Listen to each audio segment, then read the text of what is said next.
Shalom, shalom. Kal Halo Yahweh Bahashem Yahweh Shai Bahashem Bakakradash. Shalom and salutations and double honors to the elder apostles of Great Millstone, where I continue to learn this 100% true. Shalom to the elder bishops on down, the elders, prophets, teachers, and evangelists of Great Millstone, who I continue to learn this 100% true from. Yahweh Hashem Yahweh Shai Barakatam. Shalom to the speckled bird, the confused face, the Akim and Aqua, the Akim on the highways and byways, and last but not least, the elect. And it's brewing, man. It's brewing, man. WW3, the MOTB is they starting to move because Revelation 12 and 12 is really starting to wear thin on them. And they know they have but a short time, so they got to move fast. And things are happening just as the scriptures predicted them for them to happen. So I just got a couple of videos I'm gonna play of this. Of this Iran and versus United States, but it's really BRICS versus Babylon, and it's brewing up, man. And I'm gonna play a couple of them, and wherever the Spirit leads me, I'm gonna get some scriptures for it. So let's check it out.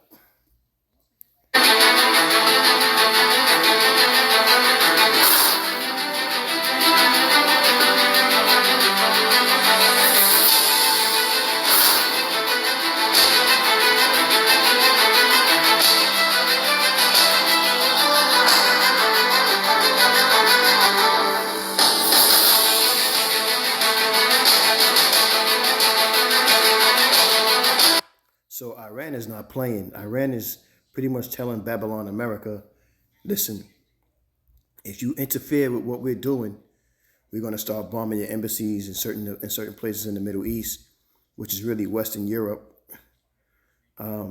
Which is really West Asia. Shalom, Yahweh Shem Shabbat Rakatha to Elder Malcolm of Chicago, GMS Chicago, edifying lessons. Maccabean spirit, subscribe and be edified. But they're not playing, man.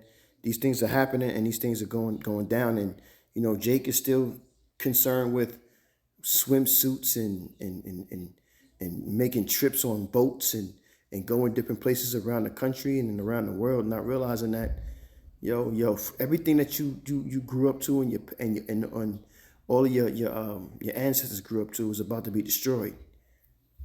Let's continue.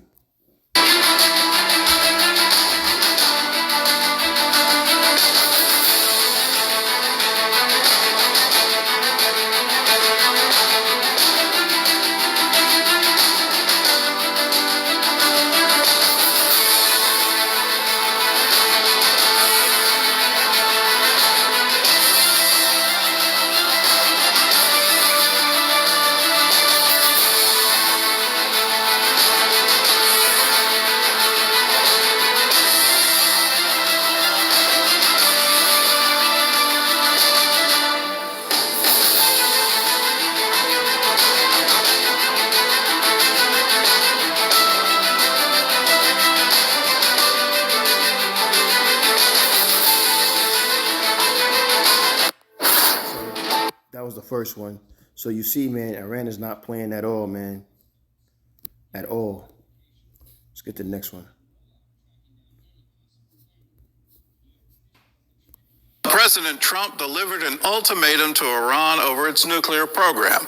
Come to the negotiating table or face military consequences. The president threatened to bomb Iran if it doesn't cooperate. Trump's warning came in an interview with NBC News over the weekend.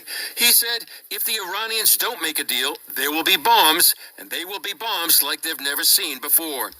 Iran rejected Trump's recent offer of direct negotiations and left the door open to indirect talks.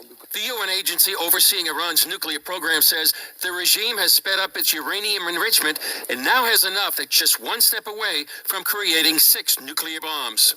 In the meantime, the U.S. is noticeably building an armada of B-2 and B-52 bombers in the Indian Ocean at the joint U.S.-UK base of Diego Garcia. Keep in mind, the B-2 bomber was essentially built specifically to bomb the nuclear facilities in Iran.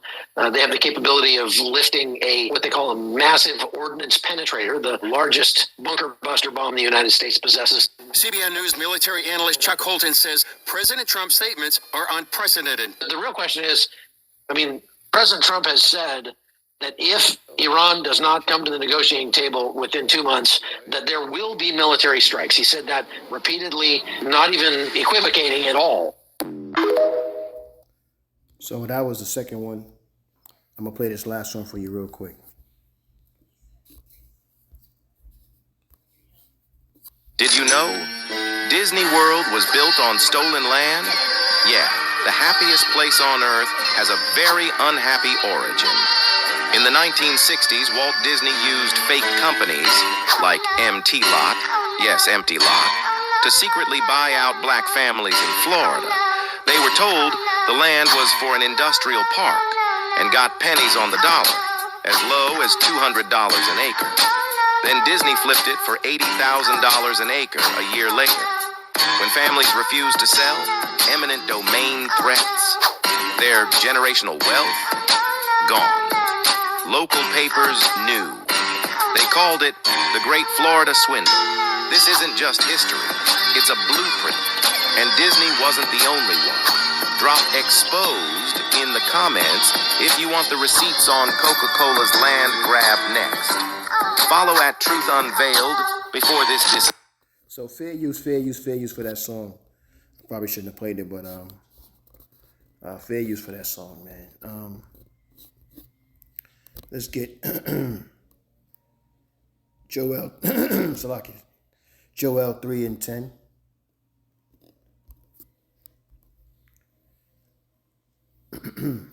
And it reads, beat your plowshares into swords and your pruning hooks into spears. Let the weak say, I am strong. Assemble yourselves and come, all ye heathen, and gather yourselves together round about, thither, cause thy mighty ones to come down, O Yahweh. So this is ran in other places like South Africa. What's the other place? Venezuela. You know what I mean? These places are those Middle Eastern fly Amorites. I hope I'm saying that right. These type of places are is what the scriptures is talking about. And what does it say? It says, verse 12, let the heathen be awakened and come up to the valley of Yehoshaphat. This is Yahweh's judgment. For there will I sit to judge all the heathen round about. So this is what's about to get ready to happen, man. This is about to get ready to happen. We're on the verge of getting ready to, we're really kind of in WW3, but these are the beginning stages of it. You know what I'm saying?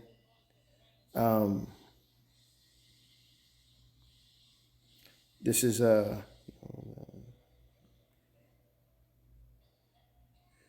is Job 4:3. Behold, thou hast instructed many, and thou hast strengthened the weak hands.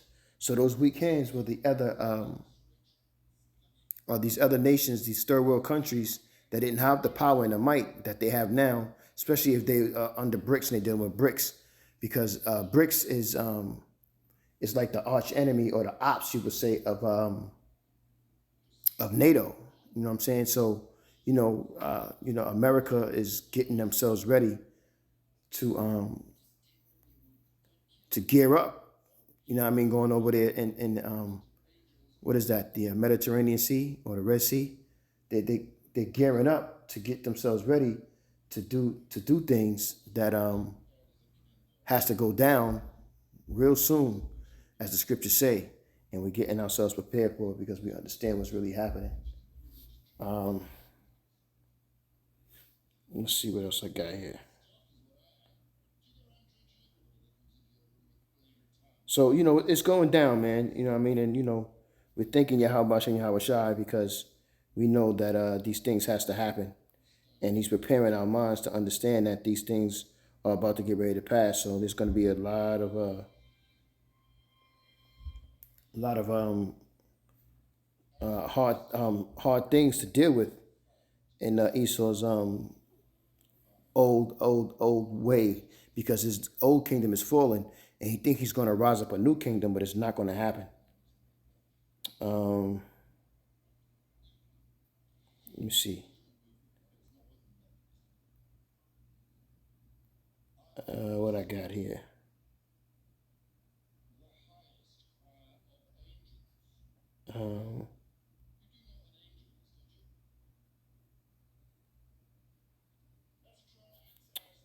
Salakia, I'm looking for another scripture.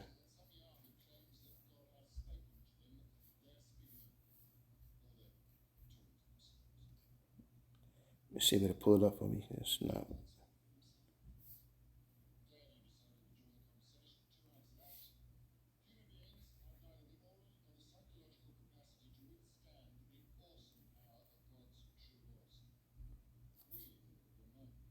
Bear me 1 second, Israel.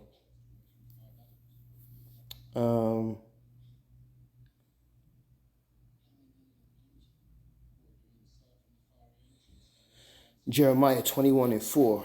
Thus saith Yahweh, thy power of Israel, behold, I will turn back the weapons of war that are in the hands wherewith ye fight against the king of Babylon and against the Chaldeans, which besiege you without the walls, and I will assemble them into the midst of the city.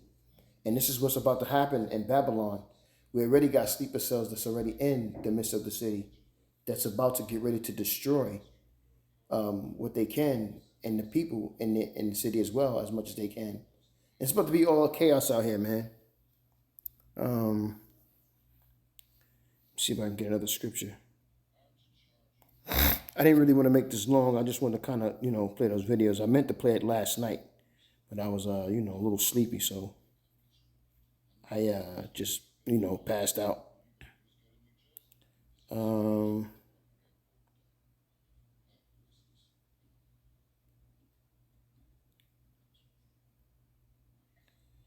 Do I got anything else?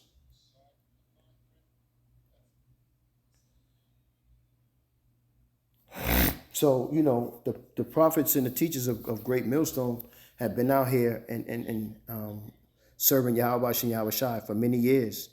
You know what I'm saying? Over 30-something years and more. You know what I mean? And the Lord has put the vision on them and the spirit on them. And they have taught brothers on down like myself to understand these scriptures, Yahweh and Yahweh Shai, Barakatham. I'm just very grateful and very thankful, you know what I mean? Because, knowledge and wisdom will be the stability of thy times. So because I understand what's going on, I'm not bugging out about it. And I basically, when you know what to expect, then you know how to move. How about that? Just Habakkuk 2:2. And Yahweh answered me and said, write the vision and make it plain upon tables, that he may run that readeth it. And this is what the elder apostles on down have done. Again, Yahweh and Yahweh Shabbat to those men, those special men, those holy men, those peculiar men that Yahweh and Yahweh Shai used to get us prepared for those who understand and listen. You know what I mean? Possibly the hopeful elect. Because it's about to go down, man. Let me see.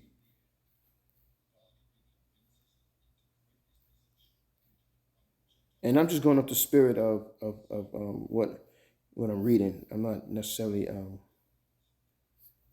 have anything set up. I just wanted to kind of get that out.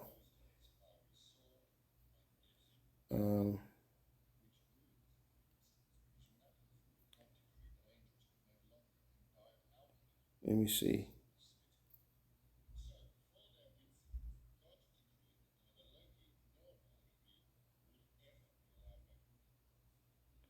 This is Isaiah 29:15. Woe unto them that seek deep to hide their counsel from Yahweh, and their works are in the dark. And they say, who seeth us and who knoweth us? Yahweh and Yahweh Shah sees everything. So it's you devils who the Lord is going to get with.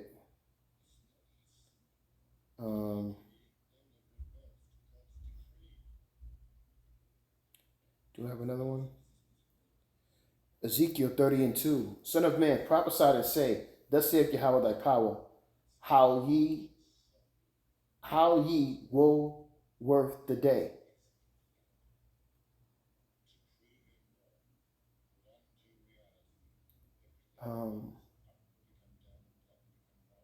For the day is near, even the day of Yahweh is near. A cloudy day, it shall be the time of the heathen. Even though it's going to be Jacob's trouble we're going through, it's going to be the time of the heathen, because the heathen is going to be the ones that are going to be destroyed. And the ones that are left over are going to go into slavery to the nation of Israel, until the first fruits, until the men who will be changed. You know what I'm saying? So, and I've been seeing triple fives lately too. So, I don't know if people understand what that means, but it means power. And, I pray Yahweh Shai does give me power to put it to these other heathen nations, man, because I can't wait. I get that power. You know what I'm saying? I'm Yahweh Shai gonna be like, yo, you gotta chill. You gotta fall back. You gotta fall back. But now he's gonna let his wrath out. You know what I'm saying? In that day. Revelations 2:26. And he that overcometh and keepeth my works unto the end, to him will I give power over the nations. So, for all you wacky tacky Christians who are out here talking crazy, I was watching Elder Apostle Tahar earlier today, and I also watched that Elder Manak Zakba, GMS South Carolina 08. Subscribe to both of those gentlemen. Well, I'm not gonna say gentlemen. Subscribe to both of those men of the Lord and be edified. And it was this, I forgot, pastor something. I don't know what is. A lot of pastors been coming up out of the woodworks talking real crazy, and it's obvious they don't understand the scriptures, and they embarrass themselves when they get out here and talk crazy. And in my mind, I'm starting to think, when I listen and I see these guys, somebody, Esau went to Jake, and Jake went to the pastor and said, yo, we need you to go at the Hebrew Israelites, and here's the check. You know what I'm saying? In the next 2 weeks, all we want you to do is go at them hard. Go at them, go at them, go at them. Here's the fine points of what we want to talk, what we want you to talk about. That's what I get out of it, because I don't understand, out of all of the teaching that you've learned, how are you still not understanding what's going on? But at the same time, Yahweh Shai wakes up who he wants to, and he puts to sleep who he wants to, or he keeps asleep who he wants to. So, it is what it is. And that's what I mean about this time that we're in. We're understanding that we're in a time of knowledge, the age of knowledge. And also, we're lucky that we have the gift of understanding this truth the way it really supposed to be spoken and taught. So, what I mean? Like I said, I didn't really have much. I just wanted to kind of get that out. And I got another lesson I'm preparing for. And, just going through the motions, man, of understanding, what's expected of me and why I'm in this and what Yahweh Shai wants from me. I will rock this out. You're edified with them and say, call Allah Yahweh, Bahashem Yahweh Shai, Bahashem Rakakradash. Shalom and salutations again and double honors to the elder apostles of Great Millstone, and shalom to the elect. Shalom.